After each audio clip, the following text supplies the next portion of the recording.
হিম্মত যদি থাকে তাহলে মাধ্যমিকের 921টা আপনি সেন্টার বন্ধ করে দিতে বাধ্য হলেন, সেখানে পরীক্ষার্থী পাচ্ছেন না। যদি দম থাকে তাহলে এইটা ঘোষণা করে দিন, প্রতিটা বছর মাধ্যমিকের পরীক্ষার্থী ড্রপ আউটের সংখ্যা বাড়ছে প্রতি বছর। এবছর তাই কতজন পরীক্ষা দেবে সেটা আর বলতে পারছে না, শুধু বলছে পরীক্ষা দেবার সেন্টারগুলো, এতগুলো সেন্টার কমে গেছে। আরে সেন্টার কমে গেছে মানে কি? ছেলেপুলেগুলো কি মাঠে বসে পরীক্ষা দেবে? না, পরীক্ষার হলে বসে পরীক্ষা দেবে। তার মানে তোমার সেন্টার কমেছে, তার মানে তোমার ছেলেপুলেও কমেছে। মানে কুজো চিত হয়ে শুতে পারছে না, পাশ ফিরে শুয়ে বলছে আমার তো পিঠে কুজ নাই। চাইবেন না प्रश्न उत्तर? अरे वो अलग बात है कि पार्थो चटर्जी उसका दोस्त को लेकर सुबह 2500 रुपए का तारा फल खेয়ে তারপরে গাদা গাদা টাকা চুরি করে নিয়ে এখন জেলে আছে। বাদ দিয়ে দিন, এটাও বাদ দিয়ে দিন যে ওর পিতার ভাই স্কুলের চাকরি পেয়ে যাবে, এটাও বাদ দিয়ে দিন। এটাও বাদ দিয়ে দিন যে নদিয়াতে একটি ছেলে, একটি বাচ্চা, সে ক্লাস 7 পাস করেছে, সে স্কুলের অঙ্কের মাস্টার, এটাও বাদ দিয়ে দিন। সাদা খাতা জমা দিয়ে এই পশ্চিমবঙ্গের স্কুলগুলোতে যারা চাকরির পরীক্ষাতে পাস করতে পারেনি তারা আমাদের বাড়িতে স্কুলে বাচ্চাগুলোর স্কুলের মাস্টারমশাই দিদিমণি, এটা বাদ দিয়ে দিন। যে জ্যোতিপ্রিয় ওই বাচ্চাগুলোর মিড ডে মিলের চালটাও চুরি করে নিয়েছে, এটা বাদ দিয়ে দিন। যে ব্যাগেও মমতা ব্যানার্জির ছবি, খাতাতেও মমতা ব্যানার্জির ছবি, বইতেও মমতা ব্যানার্জির ছবি, এটা বাদ দিয়ে দিন। যে ক্লাস 8-এর ইতিহাসের লাস্ট চ্যাপ্টারে আজও পার্থ চ্যাটার্জির নাম জলজল করছে, যে বেটা এখন জেলে বসে আছে, এটা বাদ দিয়ে দিন। যে ভারত ছাড়ো আন্দোলনে কমিউনিস্টদের কি ভূমিকা ছিল, তারা এই ভারত ছাড়ো আন্দোলনে ব্রিটিশদের পক্ষ নিয়েছিল আর দেশবাসীর বিপক্ষ নিয়েছিল, এই ভুল ইতিহাস শেখাচ্ছে, এইসব কথা বাদ দিয়ে দিন। আমাদের অন্য প্রশ্ন, হাওড়া স্টেশনে যারা পরিযায়ী শ্রমিক হয়ে মুম্বাইয়ের জাভেরি বাজারে, ব্যাঙ্গালোরের সিটি মার্কেটে, উড়িষ্যা, কটক, ভোপালে যারা কাজ করতে যাচ্ছে তাদের বয়স কত?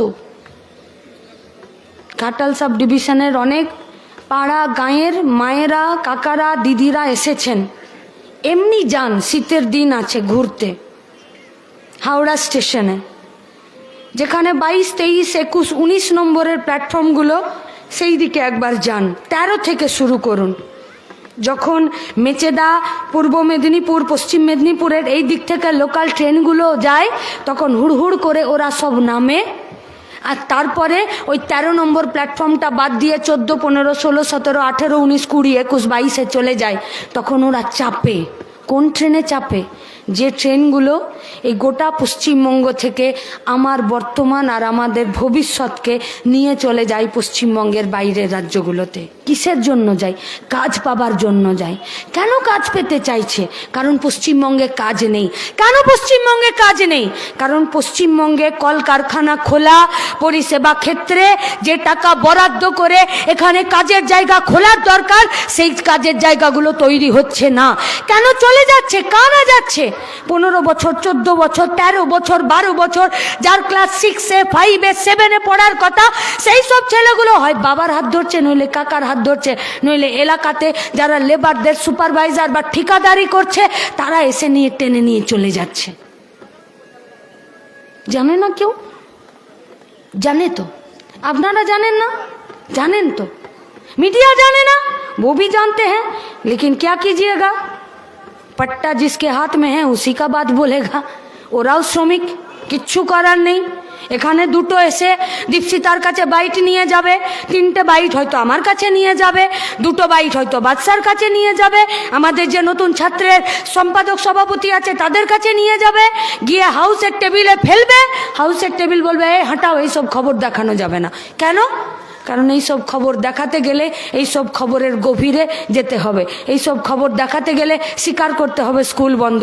এই সব খবর দেখাতে গেলে স্বীকার করতে হবে পশ্চিমবঙ্গে কাজের জায়গা নেই। এই সব কথা দেখাতে গেলে বাপ বাপ করে থুতু ফেলে দেওয়া, সেই থুতু চাটতে হবে যে হিসাব দেয়নি বলে 100 দিনের কাজের টাকা নেই। এই সব খবর দেখাতে গেলে করেছিল, আজকে সেই শুভেন্দুরা বেআইনি ভাবে 100 দিনের কাজের টাকাকে বন্ধ করে রেখেছে। এই সব খবর দেখাতে গেলে শীতের দিনে গোটা পশ্চিম মেদিনীপুর, গোটা পশ্চিমবঙ্গ রাজ্য জুড়ে কলকাতার রাস্তায় ফুটে যান ছেঁড়া খোড়া আসবাবপত্র, লেপ তোষক কম্বল, খবরের কাগজ। সকালবেলা আসানসোল স্টেশনেও একজন ভিক্ষুক, একজন মহিলা, সে স্টেশনের যে পাতাগুলো খবরের কাগজগুলো পড়ে আছে, ভোর 4:30টায় সে খবরের কাগজগুলো এক জায়গায় পেড়ে আর পরপর পেতে তার উপরে শুচ্ছে হাউস ফর অল। কোথায় গেল? কোথায় গেল আবাস যোজনার ঘর? কোথায় গেল? কে দেবে এর জবাব? তাই আপনি যা কথা বলবেন সেটাই মিডিয়াতে ওরা দেখাতে পারবে না, কারণ ওরাও শ্রমিক। কিন্তু এক অংশের মিডিয়া আছে যারা একটু মিডিয়া কম, দালালি বেশি করছে। শ্রীলঙ্কার কথা মনে রাখবেন, পাবলিক খেপে গেলে একটা মার মাটিতে পড়বে না। তাই বলে কি আমরা বলছি যে মিডিয়াকে পেটান? কখনো না। তাই বলে কি আমরা বলছি যে এক অংশের পুলিশ অফিসাররা আছে যারা কম পুলিশ বেশি তৃণমূলের দালাল হয়ে কাজ করছে, ওদেরকে পেটান? না, কখনো পেটাবেন না। এই একটু পরে অন্ধকার হয়ে গেলে, আমার সাথে গাড়ি না থাকলে আর আমাকে যদি কেউ আমার অফিসে পৌঁছে না দেয়, আমি যদি রাস্তার মোড়ে দাঁড়িয়ে থাকি, তাহলে সবার প্রথম আমি ভরসা করব খাকি বর্দি পরা পুলিশকে, যে দাদা লাস্ট বাস এখান থেকে কলকাতার কোথায় যাবে আমাকে একটু বলে দিন, আমি সেখানে বাস ধরবো। কারণ তার ওই পোশাকটার প্রতি একটা ভরসা, তার প্রতি একটা আস্থা তৈরি করার জন্যই এই পুলিশ প্রশাসনের তৈরি। এই পুলিশ প্রশাসনের তৈরি এটা নয় যে শুধুমাত্র বাইকারদেরকে ধমকে 200 টাকা নিজের পকেটে ভরে নেবার জন্য নয়। কেন পারছে না ধরতে শাহজাহানকে? কেন পারছে না ধরতে মলয় ঘটককে? এতবার ইডি ওদেরকে ডাকলো, তবু কেন? বিচার ব্যবস্থার আদালতের রায় তো ইডিরা এসে এখানে গন্ধ উড়িয়ে দিচ্ছে। তাহলে কেন? তাহলে কি কোর্টকে এরা বুড়ো আঙ্গুল দেখাচ্ছে? কিসের জন্য? কেন হয় এগুলো? এগুলো হতে বাধ্য। পঞ্চায়েতের ইলেকশনের এই দাসপুর ঘাটালের একটা ছবি আপনারা মনে করুন। এক মহিলা, সে জোর করে তাকে কয়েকজন পুরুষ মিলে টেনে হিঁচড়ে নিয়ে আসছেন, আর মহিলা তথই বচ, হ্যাঁ বলবে কি না বলবে বুঝতে পারছে না। নমিনেশন করেছে, উইথড্র করাতে হবে। মনে পড়ছে? পড়ছে মনে? আমি পশ্চিম মেদিনীপুরে থাকি না, আমি পশ্চিম বর্ধমানে থাকি। সেখানে আমরা খবরের কাগজে, খবরের চ্যানেলে আমরা দেখলাম ঘাটালের নদীর পাশ থেকে জেসিবি করে মাটি কেটে নিয়ে চোরাপথে ট্রাক্টর ভর্তি করে যখন নিয়ে চলে যান, আপনি কেন নাকে তেল দিয়ে ঘুমান? প্রশ্ন করুন। যে সামনে তো আবার লোকসভার ভোট, যখন গোটা ঘাটাল দাসপুরের এই পাটটা বর্ষার সময় জলের নিচে চলে যায়, কেন আপনি নাকে তেল দিয়ে ঘুমান? কেন? যখন গোটা পশ্চিমবঙ্গের শিক্ষা ব্যবস্থাটা একদম ধুলাই চলে যায়, তখন কেন আপনি নাকে তেল দিয়ে ঘুমান? বিবেক জাগ্রত করার জন্য তো আপনাকে সংসদ করা হয়নি। আপনাকে সংসদ করা হয়েছিল যে যে জেলার থেকে বর্ণ পরিচয়, যে জেলার থেকে ঈশ্বরচন্দ্র বিদ্যাসাগর, যে জেলার থেকে মেয়েদের স্কুল শিক্ষা, যে জেলার থেকে প্রাইমারি স্কুল শিক্ষা, যে জেলার একটা মনীষীর মধ্যে থেকে, একজন বীরের মধ্যে থেকে গোটা দেশে শিক্ষা ব্যবস্থার প্রবর্তন হয়, সেই জেলার একজন মানুষ হয়ে সংসদ হয়ে যখন গোটা রাজ্যে শিক্ষাকে ভেঙে তছনছ করে দিতে চাইছে, তখন আপনি কোন কোম্পানির তেল ব্যবহার করছেন ঘুমানোর জন্য? দিন আমাদেরকেও। আমরাও চাই দেখতে, বুঝতে, আমরাও চাই পরখ করতে कि हमको देखने में अच्छा है, हम लिपस्टिक पाउडर और हिमानी अच्छा लगाते हैं और हमको फ्री में आपको देखने मिलेगा, इसीलिए हमको ভোট दो আর আমাকে দিল্লিতে পাঠিয়ে দাও, আর আমি একটা পাউট করে সেখানে সেলফি নিয়ে আর বাড়িতে ফিরে চলে আসবো, আর গোটা জেলা, গোটা সংসদ এলাকা আর গোটা এলাকার রাজ্যের মানুষের জন্য আমি একটা কুটো কেটে দুটো করব না।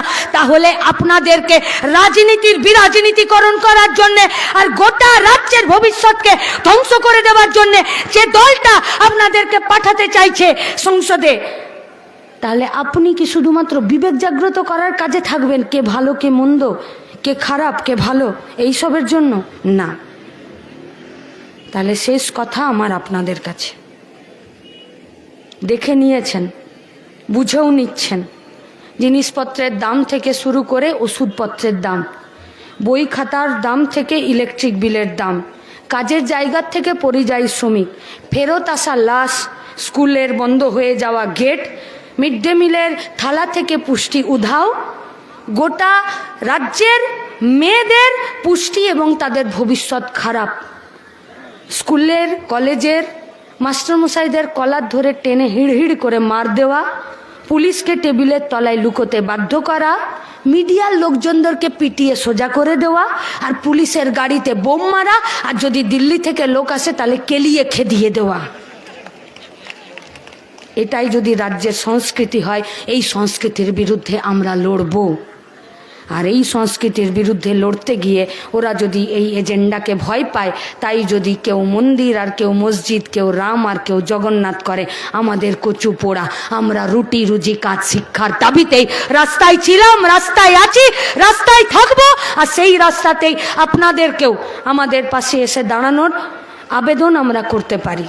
আমরা আবেদন করতে পারি যে সম্মেলন হচ্ছে, সেই সম্মেলনে আগামী দিনের লড়াইয়ের রাস্তা তৈরি হবে। যে সম্মেলন, সে সম্মেলনে কেউ পকেটের টাকা দিয়ে নেতা হতে আসেনি।